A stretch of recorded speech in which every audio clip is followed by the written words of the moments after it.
Enrique Acuello, catedrático de Historia Medieval, arqueólogo. Muchas gracias, Antonio, por acogernos aquí en Castel, en tu casa. La verdad es que es un placer volverte a ver después de tanto tiempo.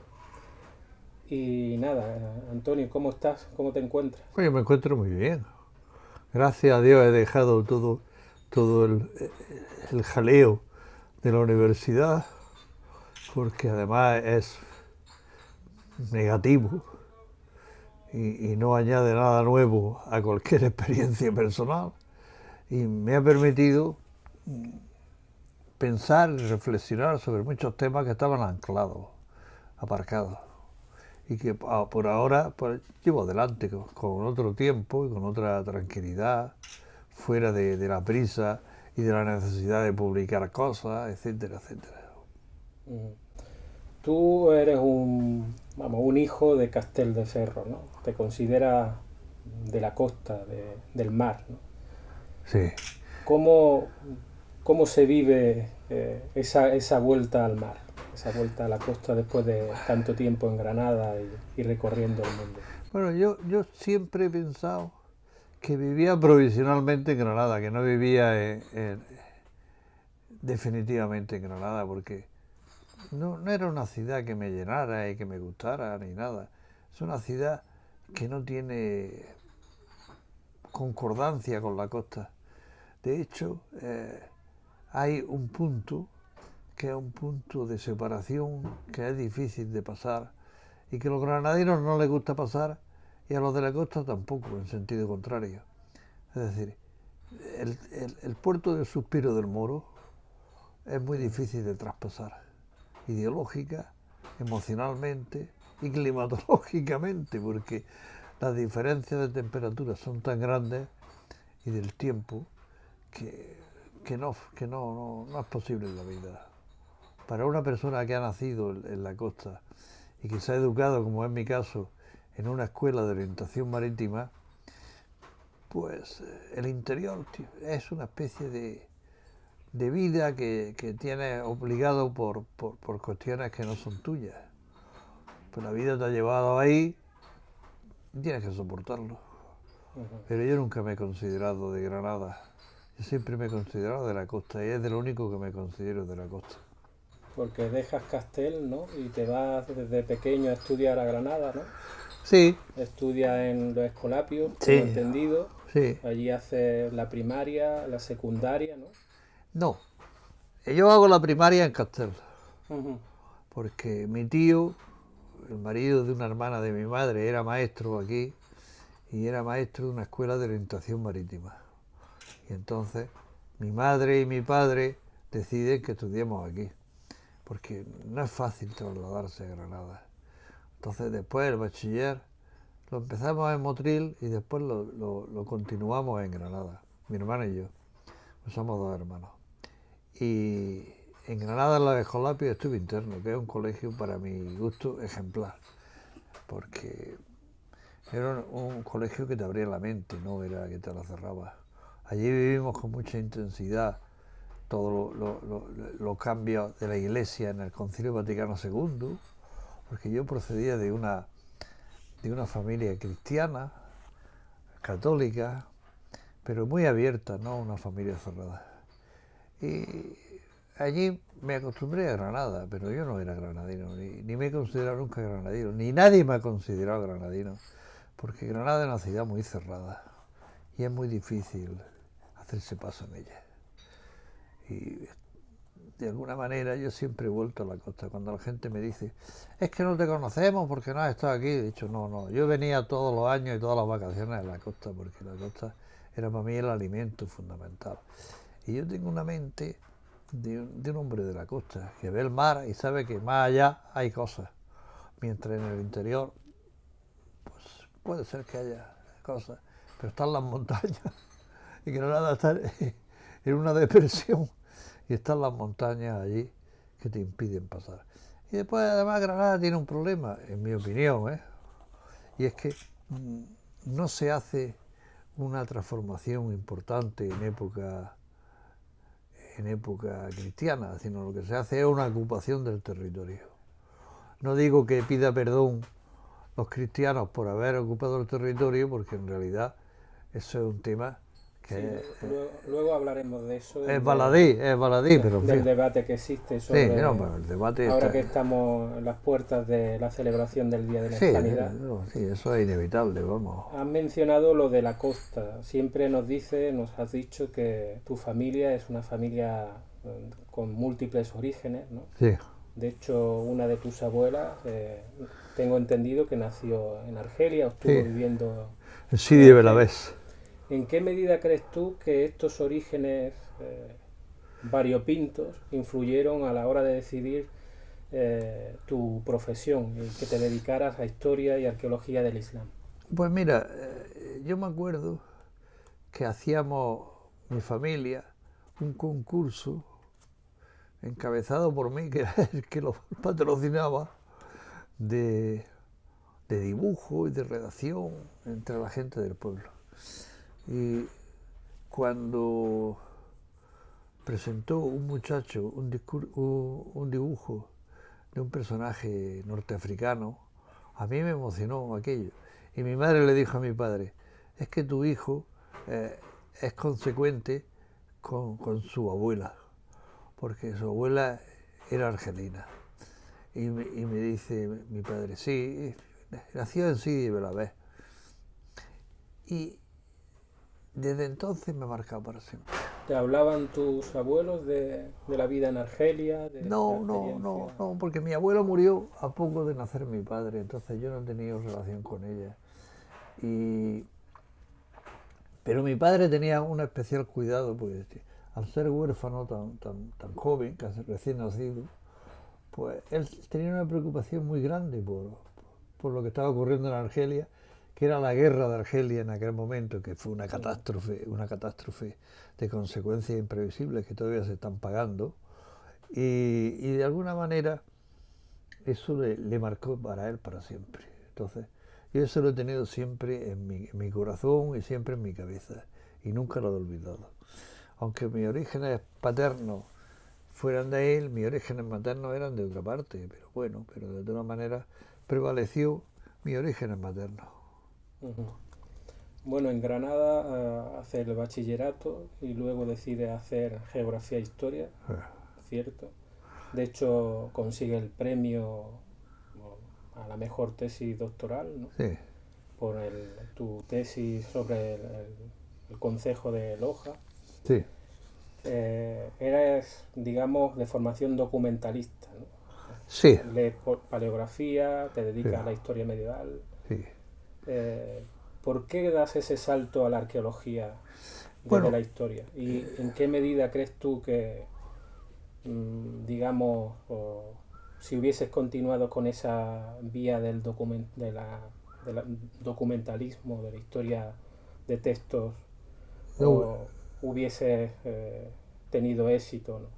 yo no lo sé si hubiera tenido éxito, ¿no? Pero a mí no me gustaba. Yo era un buen paleógrafo. De hecho, no solamente hice una tesis donde la documentación era importante, sino que ayudé a compañeros míos, algunos de los cuales lo negarían ahora, a corregir los textos que tenían que ver, porque algunos de ellos no eran documentalistas ni sabían nada de documentación, pero bueno, no estoy arrepentido de nada porque ayudar siempre es bueno. Y ya cuando hice mi tesis, yo me di cuenta de que eso era insuficiente, Uh-huh. que los documentos daban una imagen que no era real, que había una visión que podríamos llamar topográfica, que trascendía la visión tipográfica que conocíamos. Entonces recorrí los espacios en mi coche, los veranos, con otro colega mío que era licenciado en semítica y que me ayudó mucho a descubrir problemas que yo no conocía. Porque la separación entre el mundo de la semítica y el mundo de la Edad Media era muy profundo. Y eso en Granada era dramático porque parecía que no había posibilidad de estudiar nada a no ser a la llegada de los cristianos y que lo otro no existía. Y como dicen algunos amigos míos, recuerdan cuando eran estudiantes que les decían sus profesores, el Islam no se lleva, porque el Islam no se explica. Y no va al examen, y por tanto a la gente le daba igual estudiarlo que no estudiarlo. De todas formas, ahí hice un grupo de gente, aunque yo fuera de historia medieval, ellos eran semíticos, como es, por ejemplo, Antonio Fernández Puerta, que en paz descanse, y otro que se llamaba Juan Marín, que fue profesor en Málaga, de árabe, y estudiábamos árabe los tres, procurábamos meternos en el mundo árabe. De tal forma que, como no había en aquellos momentos catedrático de historia medieval, le dijo uno de ellos a don Jacinto Bosch, al cual yo tenía cierta amistad con su familia, porque un hijo suyo fue compañero mío en los Escolapios, le dijo que yo quería hacer la tesis con él.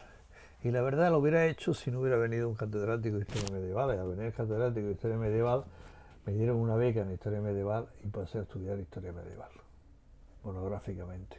Ujú. Bueno, tu tesis es sobre el concejo de Loja. Yo creo que en tu tesis también hay mucho de poblamiento, ¿no? Quizás sea esa la vía que te lleva a inspeccionar esa nueva disciplina que se está implementando en la historia medieval y que en realidad tampoco te ha abandonado mucho tu versión documentalista, ¿no? Porque tú siempre has seguido investigando sobre textos, aportando manuscritos, trabajando, quizás no metiéndote en archivos, pero sí teniendo en cuenta los resultados de la documentación escrita, ¿no? Bueno. Y en ese sentido yo creo que somos un poco herederos de esa visión de la arqueología y de la historia, ¿no? Una arqueología que no puede vivir, o que puede vivir sin historia, pero que tiene muy en cuenta que es una herramienta para elaborar conocimiento histórico y para resolver debates histórico-arqueológicos. Y al mismo tiempo una historia que necesita acudir a la arqueología en todos los momentos. No para corroborar, sino para entrar o cotejar los resultados, ¿no? Sí. En tu formación como en tanto que arqueólogo, ¿quién crees que ha influido más? ¿En quién tiene algún maestro o compañero de cuando empecé esta conversión? Cuando empecé a estudiar historia, yo participaba, porque me interesaba mucho, en excavaciones de prehistoriadores. Estuve participando en una excavación en Montefrío. Y el que me protegía era Fernando Molina, que era un año mayor que yo y estaba en un curso por encima de mí, pero que era un arqueólogo avezado. Y él siempre me ayudó y siempre me protegió y amparó la realidad de una arqueología medieval. Yo creo que la arqueología medieval no es como las demás arqueologías. No es como las demás arqueologías porque tiene una cuestión que no se tiene en cuenta. Y es que la historia no es lo que nosotros pensamos. La historia tiene dos amplios ríos que la fecundan, que son, de un lado, la historia del poder, que es la que a la gente se dedica. Por eso la historia medieval tiene tantos problemas, porque es muy difícil encontrar una línea conductiva del poder, conductora del poder, y la gente le espanta tanto rey, tanto conde, tanto noble, etcétera, etcétera, por una visión malísima de la historia. Y después está la historia de la sociedad, y eso es lo que realmente no se tiene en cuenta de los grupos humanos. Creo que esto habría que resolverlo. Y yo creo que el conocimiento histórico no es lo que nos han dicho tanto los marxistas como los no marxistas. Y yo me considero marxista, lo digo de antemano, pero de un marxismo distinto al marxismo estalinista, ¿no?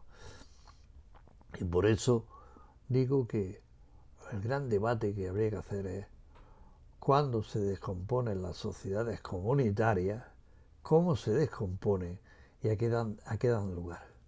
Y en ese proceso aparece y emerge como con una fuerza especial la sociedad feudal.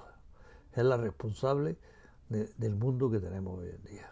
Con todo mi respeto para el mundo que tenemos hoy en día, que son pocos, y con todo mi respeto para la sociedad feudal, que reclamo que ha sido una sociedad que ha estado a la cabeza de muchas innovaciones y que de alguna manera digo, no es una sociedad retrasada y retardataria. El problema es que no se ha medido con exactitud cómo se produce el traspaso de la sociedad comunitaria a la sociedad feudal. Y eso es un lastre que tenemos en nuestro conocimiento. Y eso solamente se puede hacer a través del estudio, no de los documentos, que es una emanación del poder, cuanto de la realidad. Porque, por ejemplo, el documento lo que viene a sancionar una realidad muy anterior. Y por tanto, no es correcto decir que una sociedad aparece cuando aparece el documento. El documento lo que hace es sancionar y dirigir las sociedades en un sentido, no en otro. Bueno, te dedicas a la arqueología medieval y de hecho, bueno, todos los que hemos trabajado contigo, luego en cierta medida, tanto directa como indirectamente, de hecho casi todo el departamento actual de Historia Medieval de Granada ha sido alumno tuyo, o tanto directa como indirectamente. Es decir, que hoy en día casi todos los arqueólogos que estamos en Granada nos hemos visto influenciados por tu manera de entender la arqueología, ¿no? No sé si estás al tanto de las nuevas reformas que pueden llevarnos a fusionar departamentos. Unas reformas que pueden llevarnos a que el departamento de historia medieval se fusione o se diluya en otro macro departamento, con todo lo que ello supondría desde el punto de vista de la concepción que tenemos nosotros como arqueólogos medievalistas de la historia y la concepción que tienen los prehistoriadores y arqueólogos, con todo mi respeto. ¿Tú crees que hay esperanza en este mundo de fusiones, cambios y adaptaciones a las nuevas tendencias que tienden más bien a simplificar y quizá a no ver la complejidad de la realidad histórica como siempre has señalado tú? Bueno, la realidad histórica es sumamente compleja y aunque haya intentos de fusionar una cosa u otra, en definitiva son intentos para amoldar situaciones que no son bien vistas a situaciones que son bien vistas. Entonces, ¿qué situaciones no son bien vistas? Pues todas las que generan complejidad, las que generan crítica, las que suponen una transformación y un avance humano. Y las demás, pues, se orillan. Entonces, ahora aparece un concepto que está mal enfocado. No digo que sea negativo, digo que está mal enfocado, que es el concepto de inteligencia artificial. Y yo gusto de decir que la inteligencia no puede ser artificial, tiene que ser natural. La inteligencia es una virtud, por llamarlo de alguna manera, o un don de los seres humanos, no de la artificialidad, porque la artificialidad está generada por los seres humanos. Entonces, yo creo que el gran problema de la historia ha sido dejarla al margen de las ciencias sociales y tecnificarla. Y entonces la arqueología, como es una materia muy tecnificada, pues puede producir un descontrol del conocimiento, y el conocimiento no puede basarse nada más que en la evolución de las sociedades humanas. Y es la consecuencia de lo que estamos viviendo hoy. Hoy en día hay sociedades que resisten al desarrollo del capitalismo, que dicho sea de paso surge por la sociedad feudal, y esas sociedades que resisten al capitalismo están siendo objeto de un ataque sin cuartel. Se ve sobre todo en el caso del Islam, donde todo el mundo habla mal de la situación en el mundo islámico. Y en realidad no es la situación en el mundo islámico, es que las orientaciones islámicas de una cultura y de un gobierno un poco anárquico, como es la Shia, ¿no? Pues son mal vistas. Es decir, porque el Estado ha ido empoderando todo y llega un momento en que tiene que controlar a la sociedad a costa de lo que sea. 1984 de George Orwell es un buen ejemplo. Y eso solamente se puede dar en la sociedad capitalista. Creo que humanamente hablando, y sé que la responsabilidad que arrostro con esto, lo peor que le ha pasado a la humanidad es crear el capitalismo. Bueno, tú desarrollas distintas líneas de investigación, algunas de las cuales son totalmente novedosas, sobre el poblamiento, el territorio, la explotación de recursos, la salina, la minería. De todas las líneas de investigación, ¿te quedas con alguna como relevante, como aquella que ha marcado un cambio en la perspectiva investigadora de la arqueología medieval? Pues mira, yo creo que la utilización de recursos y el poblamiento son fundamentales y sin ellas no se puede dar ningún paso. Y en ese sentido, he de decir que una vez un colega, bueno, era un alumno, pero porque era mayor ya, me criticó que yo me había dedicado a estudiar sociedades a partir del mundo campesino. Es decir, yo siempre creí, desde que era estudiante de historia, que la sociedad se basa en el trabajo humano y que por tanto el trabajo humano es fundamental para poder entender las sociedades. Y de ahí mi empeño en estudiar las sociedades desde la perspectiva del trabajo humano. Y yo al principio pensé, siguiendo un poco la línea que Miguel Barceló en su momento, que en paz descanse el pobre, trazó, que el hidraulismo era fundamental. El hidraulismo es fundamental, pues significa el inicio de un cambio. Es decir, en una sociedad como la mediterránea, la instalación del agua como sistema de riego fundamental y la introducción de plantas que estaban sometidas al calor y a la humedad, pues genera una riqueza y una transformación básica. Pero después me he dado cuenta, y así lo he expuesto en una última conferencia que di en el mes de mayo en la Madraza de Granada, que me la dieron casi por consolación, que no existe un solo paisaje irrigado. Existen muchas formas de ocupar, bajo la égida, en este caso, de la agricultura irrigada, que es la responsable de la creación de unos mecanismos de apropiación por parte de las clases feudales que lleva a la conducción de una sociedad capitalista. Entonces, el feudalismo, como decía Carlos Marx, es el causante de la aparición del capitalismo. Y el feudalismo es el que alumbra el capitalismo. Y el capitalismo tiene tres características. Primera característica, es universal, si no, no puede. Segunda característica, destruye la familia tradicional. Tercera característica, se separa de la naturaleza cada vez más. Y en esa situación estamos hoy en día. ¿Qué líneas crees tú que te ha quedado a lo largo de tu trayectoria por investigar?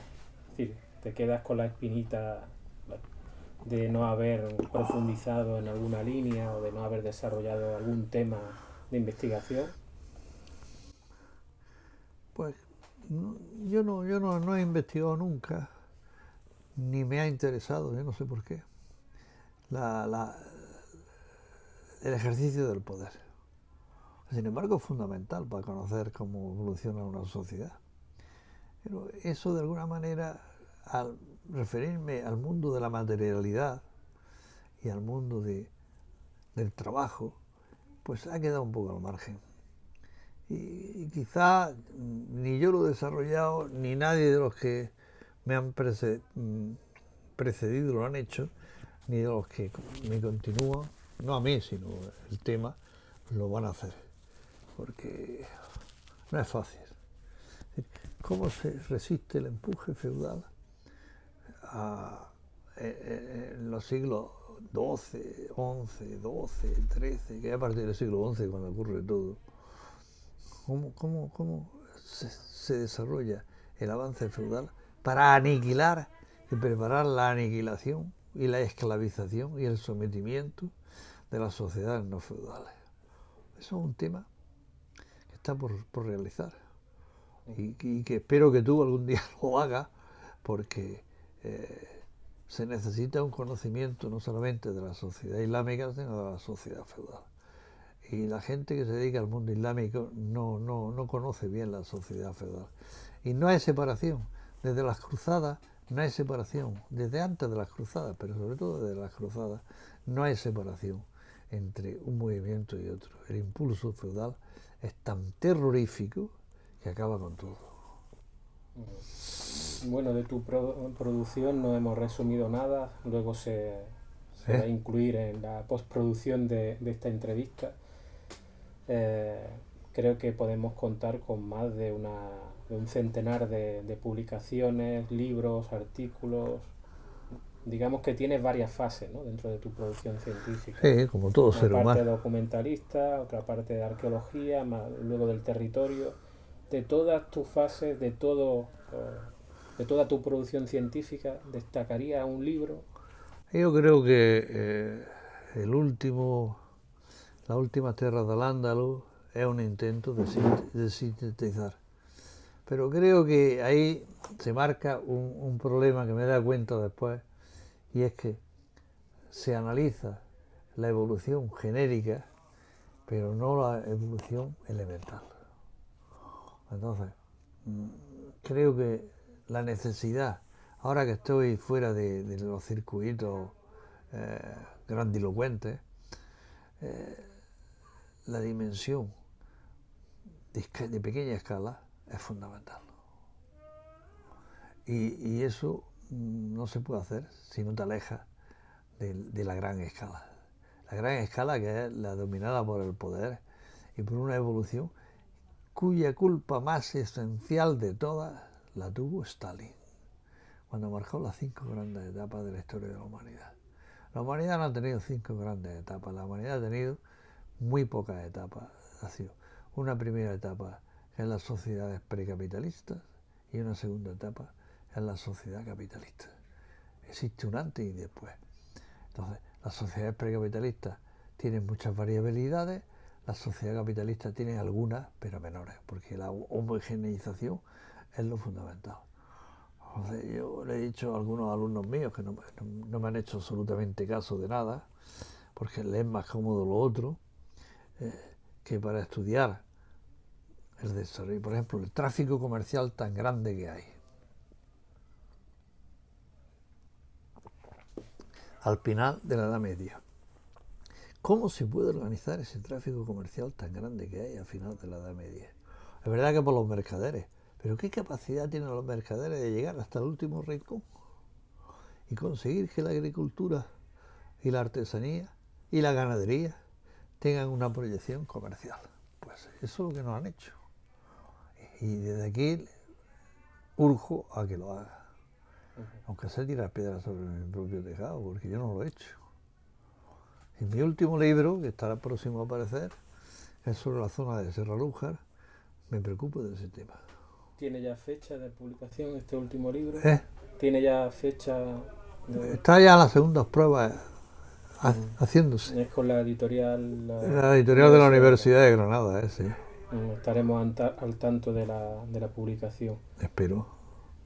Bueno, ya hemos pasado una fase de intelectual o profesional. Ahora te voy a hacer una serie de preguntas sobre un poco la humanidad, tu concepción sobre el mundo, incluso de actualidad, ¿no? Yo te voy a decir una serie de personajes históricos en primera instancia, y luego de colegas o digamos, especialistas en historia y arqueología. Y tú me vas a dar una definición en breves palabras de estos personajes. Empezando, pues, por ejemplo, con Jesucristo, que te evoca a ti, siendo de formación, o mejor dicho, de educación cristiana. Siempre mi familia se ha creído en el Cristo de los pobres, no en el Cristo de los ricos. Pero la Iglesia se ha llevado a cabo a través del ejercicio del poder también. Y la monarquía papal es un ejemplo clarísimo. Pues si el Papa quiere cambiar el mundo, lo que tiene que hacer es generar mecanismos para cambiarlo. Ahora tenemos un Papa que es jesuita, que se ha cubierto un pesado velo sobre su realidad, porque él era arzobispo, si no me equivoco, u obispo, en Argentina, cuando la dictadura militar. Y la dictadura militar no paró mientes en nada. Debe ser que la Iglesia tiene poca influencia. Y bueno, mi formación cristiana dista mucho de continuar. A ver, mi formación ahora es humanista y global. Y creo que, como decía Séneca, me parece que era, nada humano me es ajeno.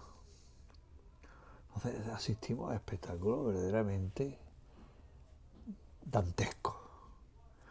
El mundo, en vez de haber mejorado, ha ido empeorando paulatinamente.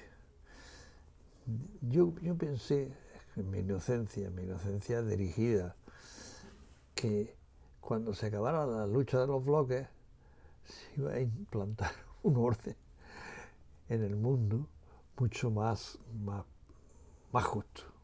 Y esto es lo contrario, es un orden mucho más injusto. Las guerras que ahora mismo tenemos, que son las de Ucrania, las de Oriente Medio,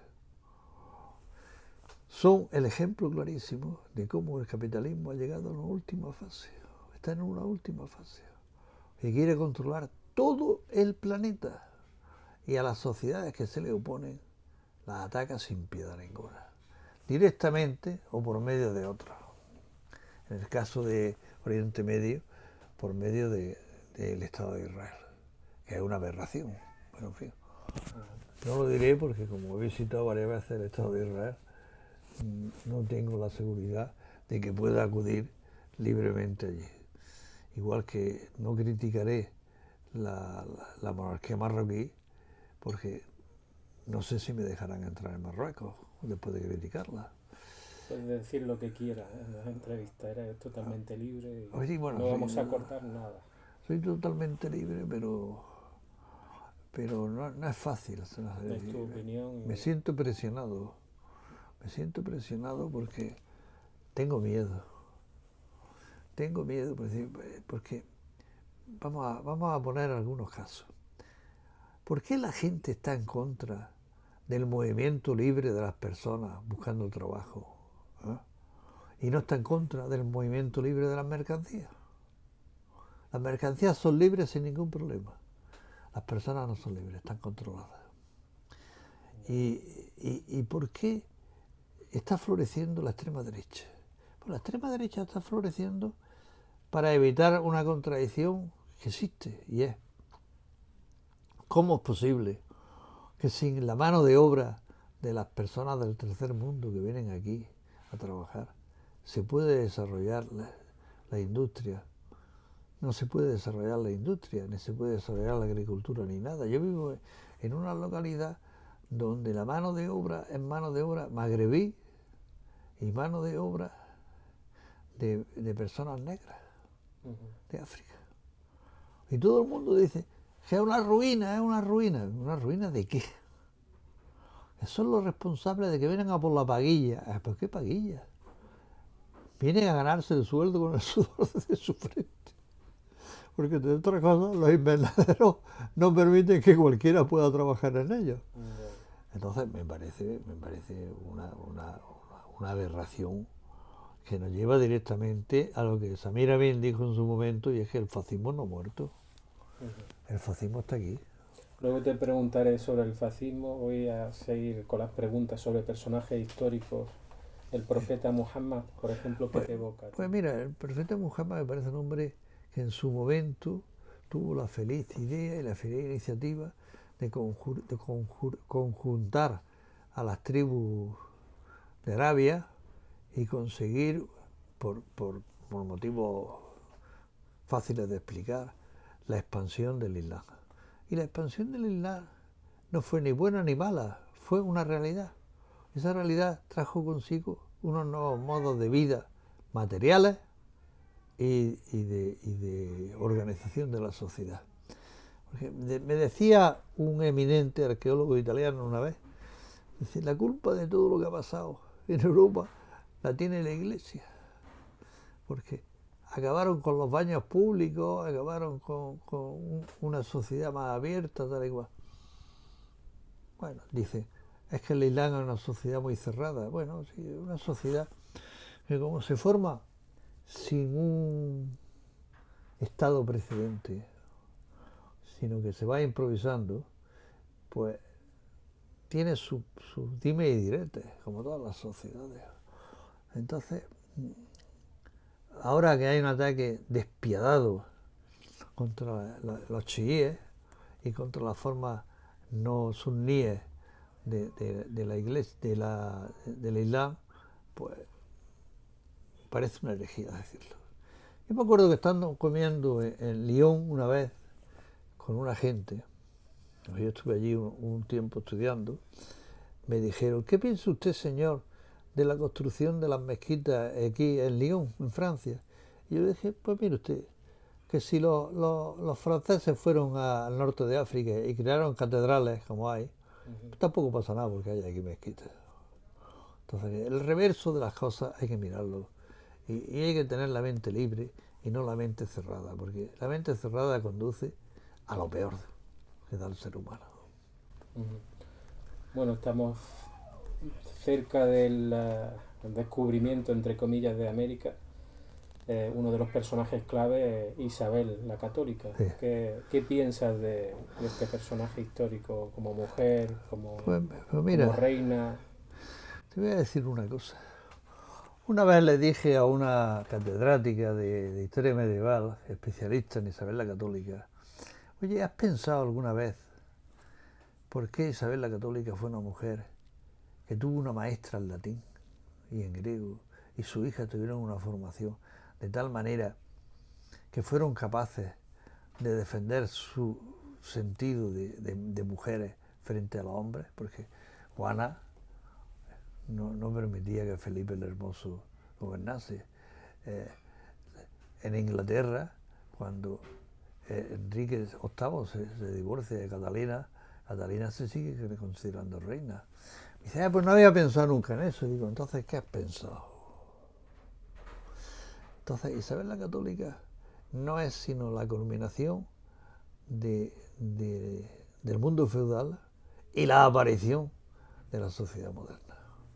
Entonces es una mujer con mucha capacidad, pero que lógicamente tiene que tener una divisa, y la divisa es una divisa feudal. Su divisa feudal es la cristianización, la generalización de la cristianización, que es la homogeneización del mundo.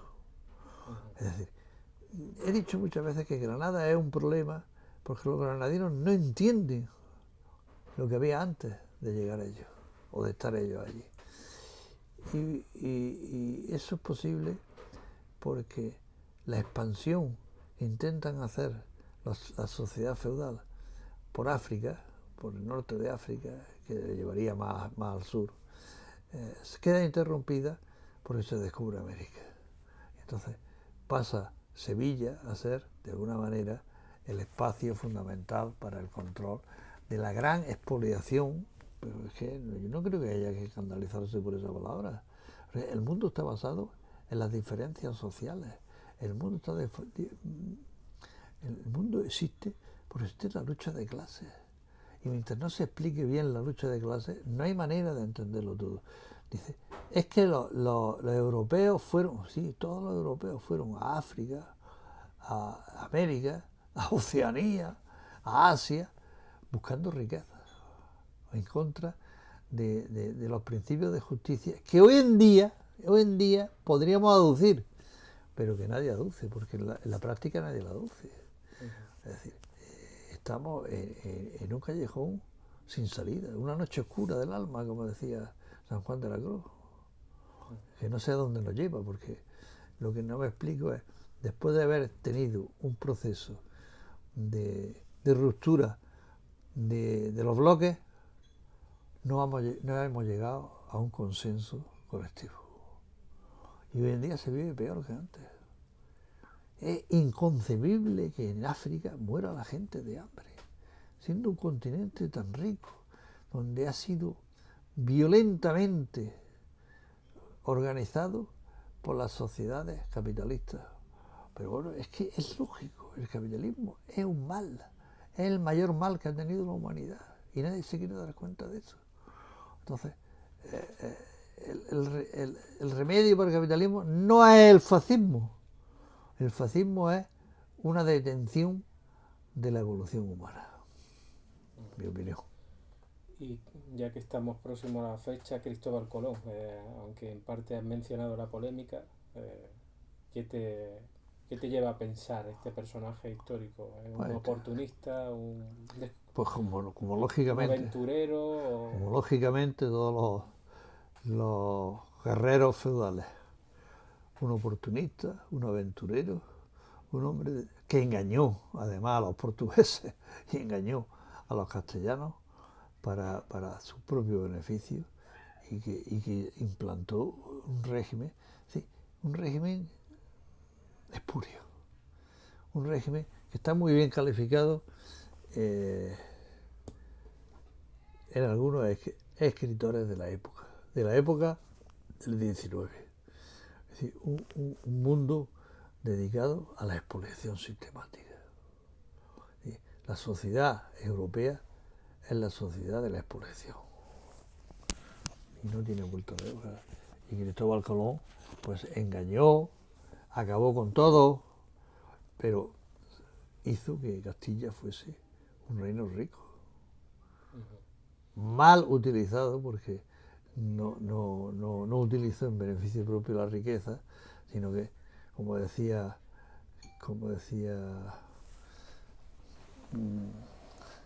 algún poeta, el oro llegaba a España, pero era en Génova enterrado. Entonces, como nadie ha formulado correctamente cómo se ha dado la expansión europea, la han apuntado, pues entonces nos escandalizamos con conceptos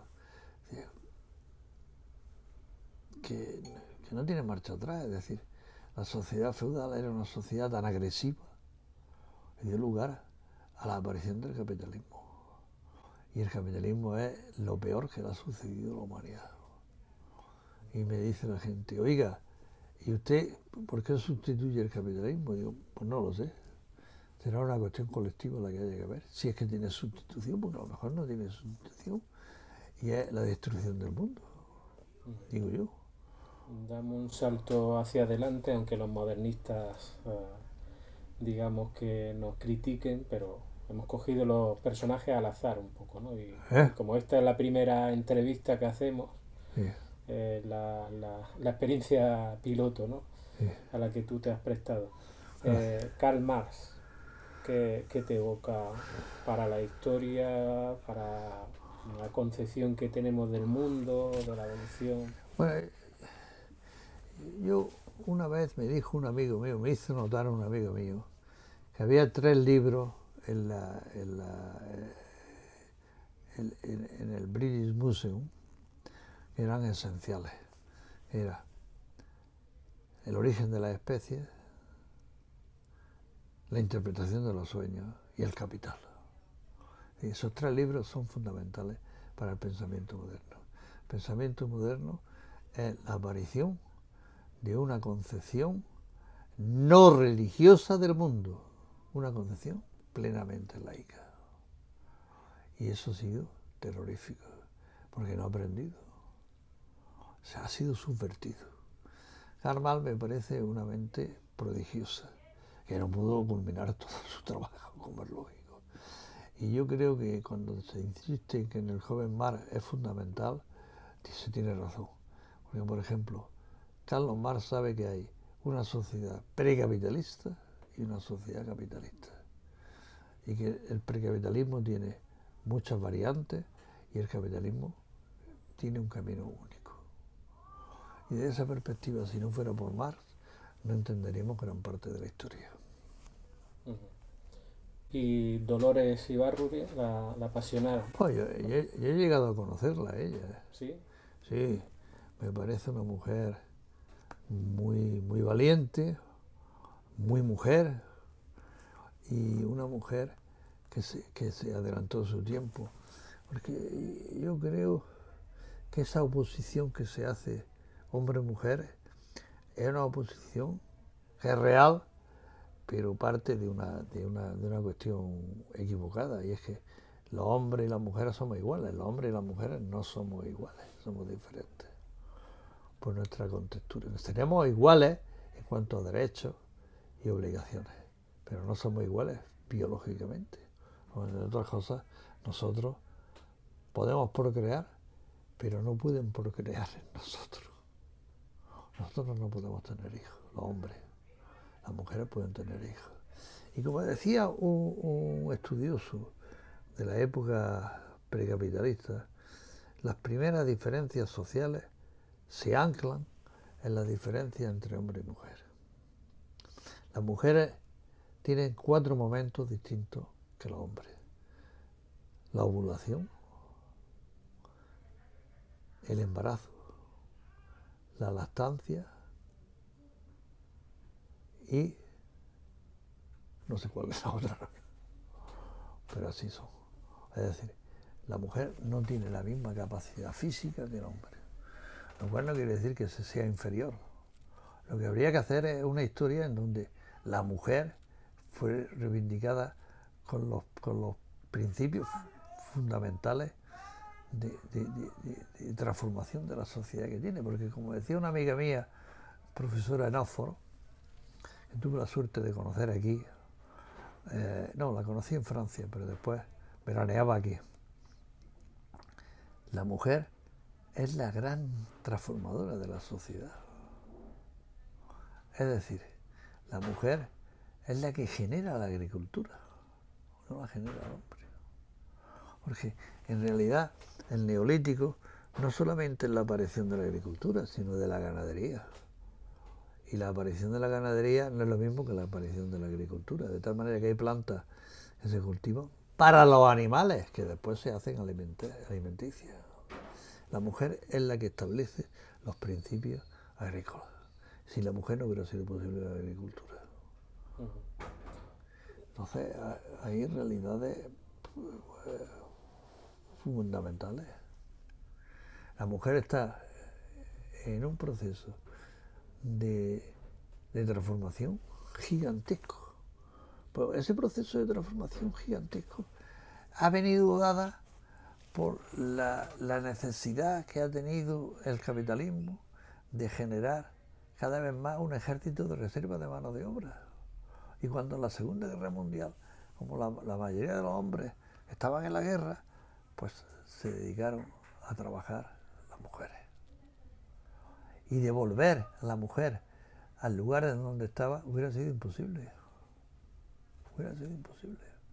Y ha sido imposible. Y ha generado una transformación enorme. ¿Han llamado? Bueno, pasamos ahora a hablar de los historiadores, arqueólogos. Te voy a dar varios nombres y tú me vas a definir en breves palabras Sí. su labor, lo que te evoca. Vamos a empezar por, digamos, una figura clave, quizá en tu formación, quizá en el medievalismo, en todo. Pierre Toubert. Pierre Toubert es un Himalaya de la historia medieval. Parece un hombre con mucho criterio, pero al mismo tiempo con mucha bondad. Y con un conocimiento enorme y una capacidad enorme de entender a la gente. Parece un fuera de serie. Reina Pastor. Reina Pastor es la reina del medievalismo, como lo decía yo a ella. Le decía, reina, nosotros hemos tenido la suerte de poder tocar con la punta de los dedos un cambio del mundo, pero no vamos a vivir. Tú que eres la reina de todos los medievalistas españoles, lo debes saber. Reina Pastor ha sido un gigante. Bueno, yendo más hacia nosotros, Miquel Barceló.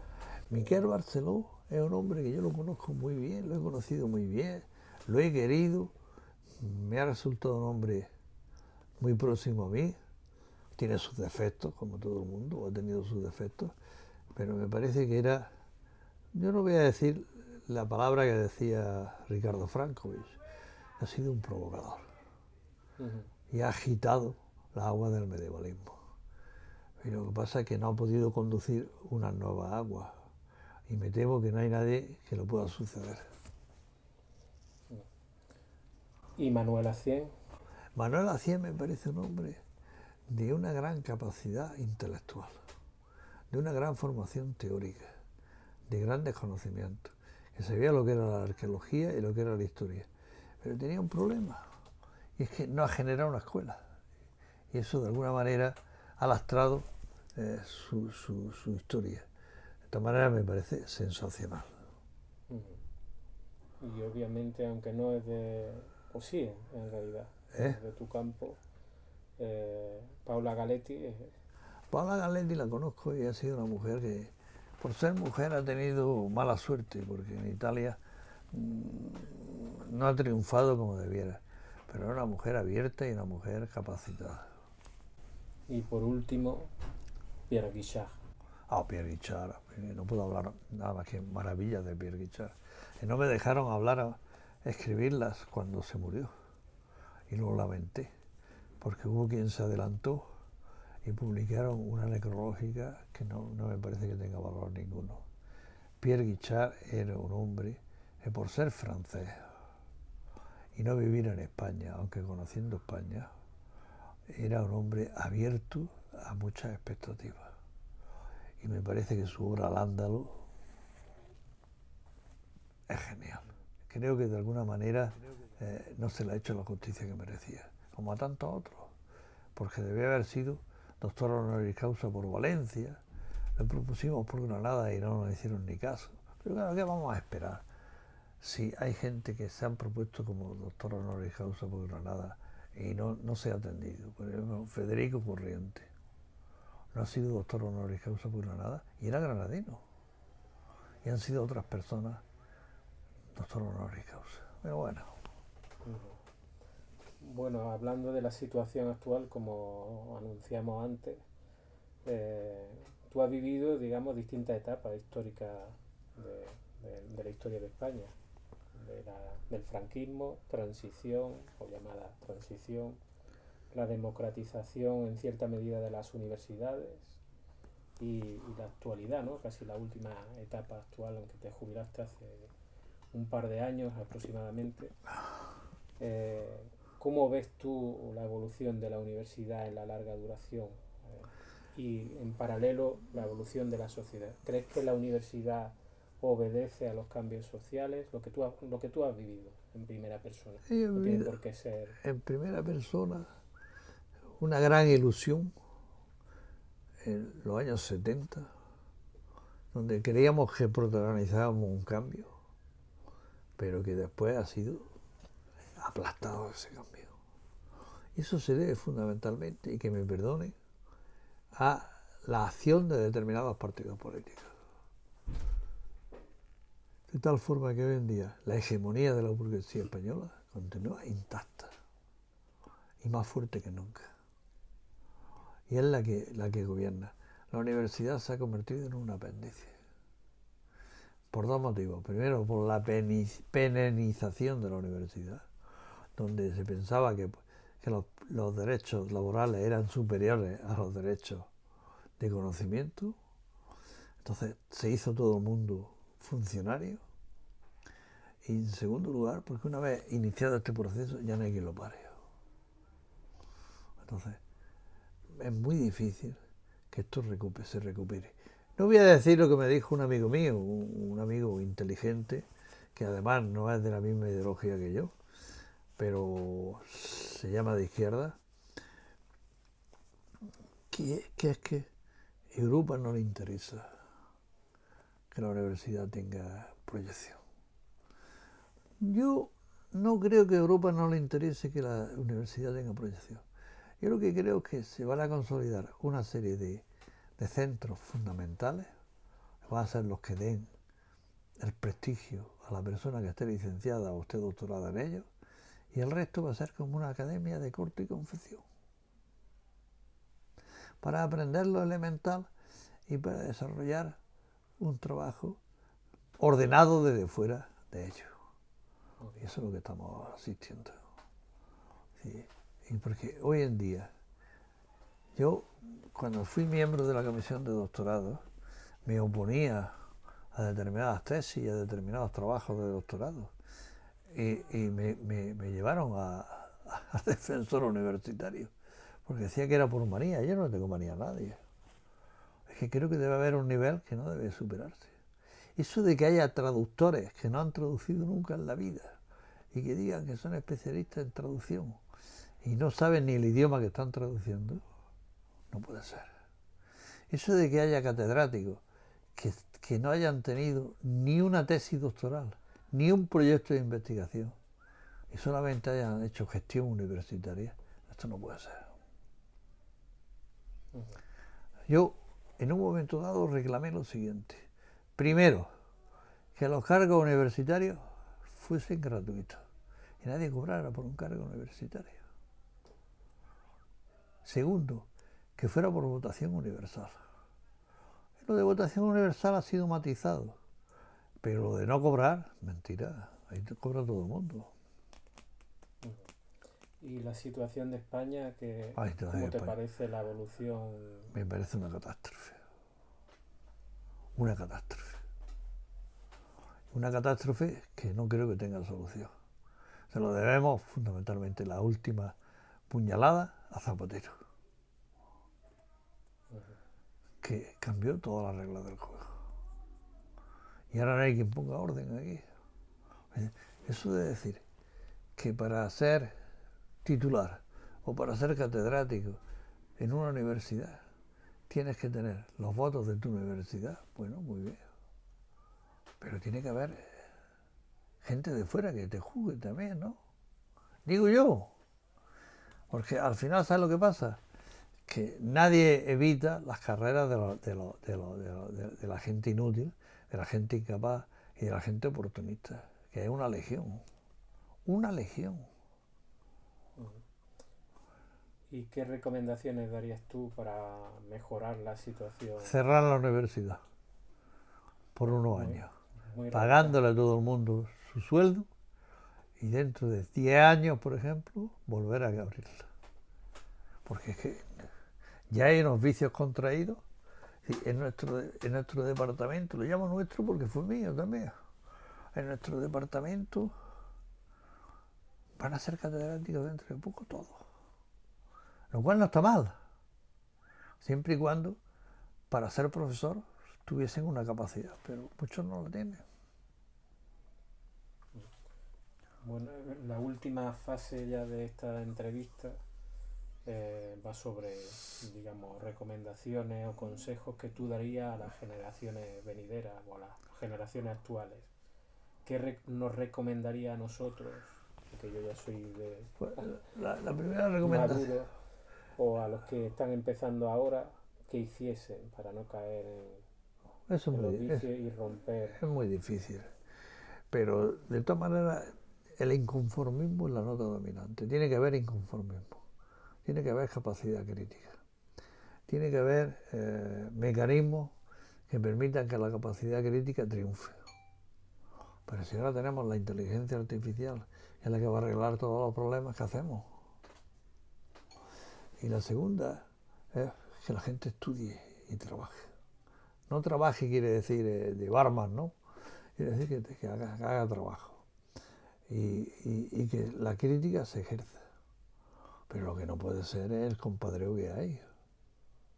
Y las peleas que hay, que no llevan a ningún lado. Que no se ha consolidado ningún grupo coherente ni decente. Da la impresión de que es una especie de explosión donde cada uno va por su lado.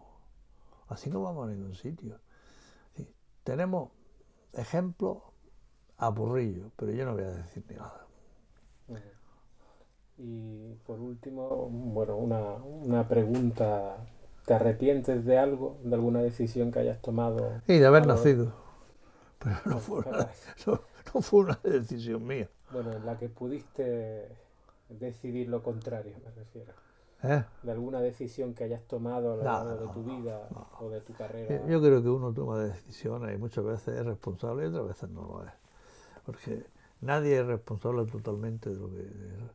De todas formas, hay una cosa que siempre he llevado a cuestas. Mi madre me dijo, bueno, mi madre era una mujer muy importante en mi vida, como mi padre, cada uno en su esfera, que por qué no me iba a Londres, a Inglaterra, mejor dicho, a estudiar, y allí hacía la carrera. Y yo le dije que yo no tenía ganas de irme, tal e igual, y no me fui. Es de lo único que me arrepiento. ¿Tú crees que, bueno, hubiese cambiado tu vida de forma radical? ¿Eh? Que hubiese cambiado tu vida de forma Radicalmente. A lo mejor me hubiera dedicado a cantar en el metro. o hubieses trabajado con Hugh Kennedy, Sí. sería totalmente... Pero muchas veces cuando Chris Wickham me dice, es que tú y yo tenemos una misma situación, y es que no hemos tenido maestros. Digo, no es lo mismo no tener maestros en Inglaterra que no tener maestros en España. Ya. Y es verdad. De todas formas también pienso, ¿y si hubiera tenido irme al CHAF? Si hubiera nacido en el CHAF, ¿qué hubiera sido de mí? O a lo mejor me hubiera embarcado en una patera y me hubieran dicho de todo, que soy un aprovechado, que vengo por la paguilla. ¿Qué es eso de venir a por la paguilla, Dios mío? ¿Qué quiere decir eso de venir a por la paguilla? ¿Qué es este fascismo violento, inculto, insoportable, de que la gente migra para venir a aprovecharse? ¿Aprovecharse de qué? Es una cosa verdaderamente dramática, ¿eh?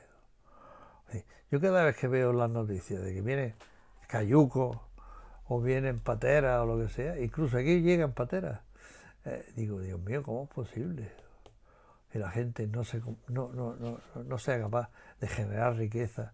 Porque hay tanto dinero en el mundo que podríamos vivir todos medianamente bien. Lo que pasa es que los que tienen riqueza quieren más riqueza todavía y no están dispuestos a dejarla bajo ningún concepto.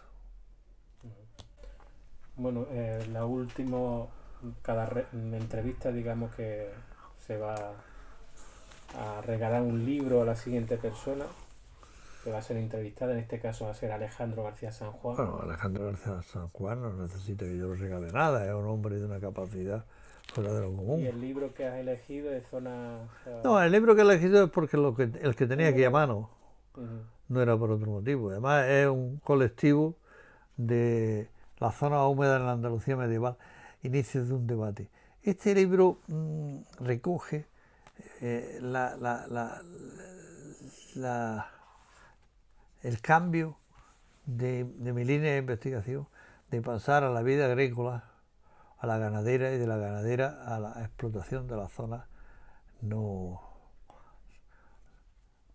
que no generan riqueza aparentemente.